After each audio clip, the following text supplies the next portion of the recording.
నేను రేవతి. ఓ గ్రామ సర్పంచ్ పదవికి బహిరంగ వేలం నిర్వహించడం, ఆ పదవిని వేలంలో ఓ నేత 2 కోట్లకు దక్కించుకోవడం దేశవ్యాప్తంగా హాట్ టాపిక్ గా అయింది. వివరాల్లోకెళ్తే పంజాబ్ వ్యాప్తంగా 13,237 సర్పంచ్ స్థానాలకు ఈ నెల 15న ఎన్నికలు జరగనున్నాయి. నామినేషన్ల ప్రక్రియ కొనసాగుతుంది. ఈ నెల 4వ తేదీ నామినేషన్ కు తుది గడువు.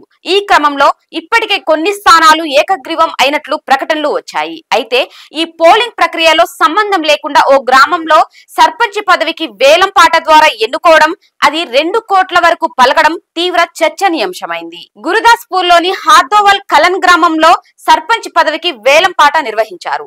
50 లక్షలతో వేలం మొదలు కాగా స్థానిక బీజేపీ నేత ఆత్మసింగ్ ఏకంగా 2 కోట్లకు పాడాడు.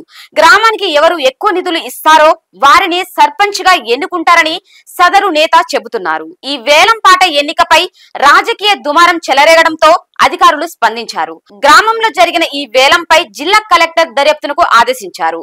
మరోవైపు సర్పంచ్ ఎన్నికలు ఆత్మసింగ్ నామినేషన్లు దాఖలు చేశారు. సర్పంచ్ పదవికి వేలం నిర్వహించడంపై అక్కడి కాంగ్రెస్ పార్టీ నేతలు విమర్శిస్తున్నారు. ఇది ఇవాల్టి న్యూస్. చూస్తూనే ఉండండి T10.